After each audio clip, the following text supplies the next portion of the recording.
Imagine acordar em uma cidade onde o vento manda em tudo.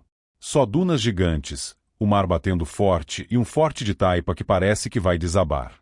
Você está em Fortaleza, mas não há que existe hoje. Estamos no começo do século XVIII, quando isso aqui nem cidade era.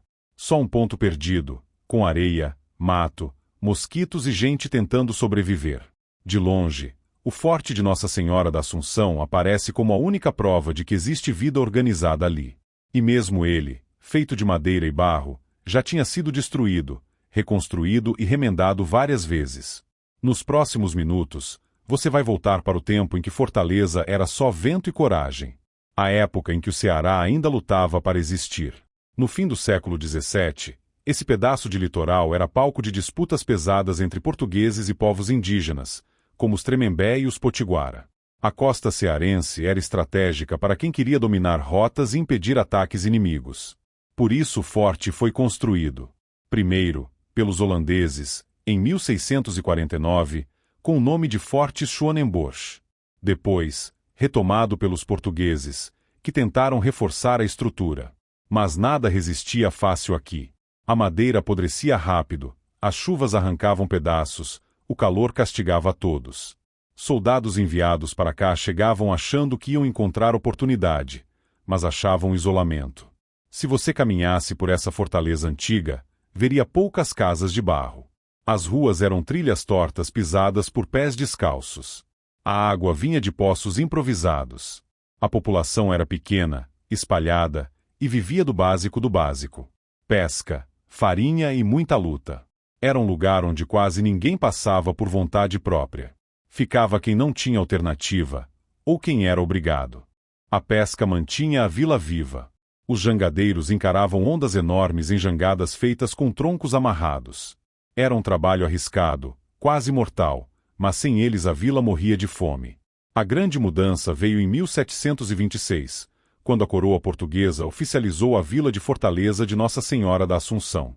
Isso tirou o lugar do estado de acampamento militar e deu a ele governo, Câmara Municipal e pelourinho. Nada luxuoso, tudo simples, mas era um passo gigante. Mesmo assim, a natureza continuava dando as ordens. Dunas invadiam as casas e obrigavam moradores a se mudar. Secas chegavam sem aviso e destruíam plantações. Gente do sertão fugia da fome e vinha para o litoral, aumentando ainda mais a dificuldade.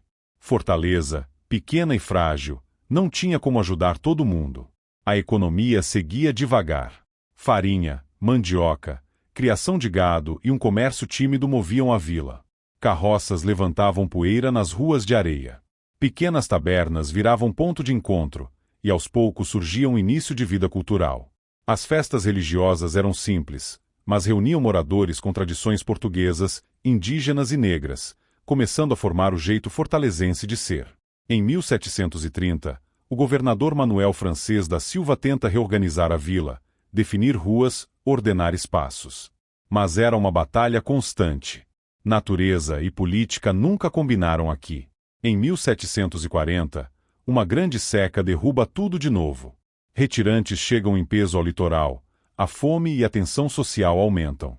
É o começo das grandes migrações cíclicas do Ceará, gente tentando sobreviver a qualquer custo. Apesar de tudo, Fortaleza seguia firme. Por volta de 1750, a população aumenta devagar e novas atividades surgem. Surgem mais vendas, mais tabernas, mais circulação de pessoas. O forte é reconstruído mais uma vez, agora com paredes mais resistentes. A vila começa a ganhar um pouco mais de estrutura, mas ainda é pequena demais. O comércio melhora quando navios conseguem se aproximar do litoral, sempre difícil por causa das ondas fortes do Mucuripe. Ainda assim, embarcações vindas da Bahia e de Pernambuco traziam tecidos, ferramentas, sal e notícias do mundo. E levavam couro, carne seca e algodão, que viravam os primeiros produtos valiosos da região. Nesse período, surgem também as primeiras pequenas olarias, responsáveis por tijolos rústicos usados nas casas de barro. Tropas vindas de outras capitanias passam a usar Fortaleza como ponto de descanso, aumentando o fluxo de soldados. E a Câmara Municipal começa a registrar oficialmente impostos sobre gado, bebidas e produtos que entravam pelo porto improvisado, tentando organizar a economia local. No fim do século XVIII, Fortaleza ainda era uma vila pequena, com menos de 2.000 habitantes. Nada de beira-mar, nada de Praça do Ferreira, nada de urbanização. Apenas ruas de barro, casas simples e gente lutando todos os dias. O forte era o centro administrativo. A igreja matriz era o centro religioso. A pobreza era grande, mas a cultura era viva. A mistura entre jangadeiros, sertanejos, soldados e imigrantes criava uma identidade única. Começam também as primeiras escolas informais, onde padres ensinavam leitura básica para alguns moradores, um privilégio raro na época. Pequenos mercadores traziam especiarias baratas, criando um tímido mercado semanal. O vento continuava a ditar o ritmo. Ele moldava dunas, movia areia de um lado para o outro e mudava a paisagem constantemente. Ele também empurrava barcos e carregava histórias. Aqui, tudo vinha do vento, a esperança, a mudança, o perigo. E talvez por isso o povo daqui aprendeu a ser resistente. Fortaleza não tinha quase nada, mas tinha vontade de existir. Além do vento, a seca sempre voltava para lembrar a fragilidade da vila. Mas cada nova geração insistia, reconstruía, replantava e continuava acreditando que um dia aquele pedaço esquecido do litoral cearense se tornaria algo maior. Na virada do século XVIII para o XIX, a vila finalmente começa a tomar forma de cidade. Surgem ruas com nomes, áreas definidas e um pouco mais de organização. A vida continua difícil. Secas, fome, doenças e falta de infraestrutura eram desafios constantes. Mas, mesmo pequena, a vila começava a atrair olhares. O litoral cearense se mostrava importante para navegação e estratégia militar.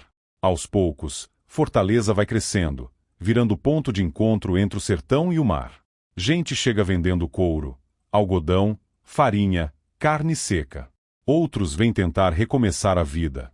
Essa fortaleza antiga, de vento, areia e luta, é a base da cidade moderna. Nada do que existe hoje teria surgido sem a persistência daqueles que viveram quando isso aqui era quase nada. Fortaleza nasceu teimosa, resistente e sobrevivendo.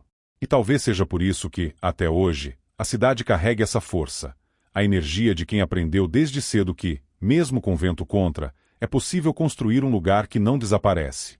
Aqui, cada rua moderna esconde uma trilha antiga. Cada prédio guarda um pedaço de taipa. Cada morador carrega um pouco da coragem daqueles que insistiram em fazer Fortaleza existir. E se você gostou dessa viagem pela história, não esquece, deixa o like para ajudar o canal, se inscreva e comenta aqui embaixo qual época ou cidade você quer ver no próximo vídeo. E nos vemos na próxima reconstrução histórica.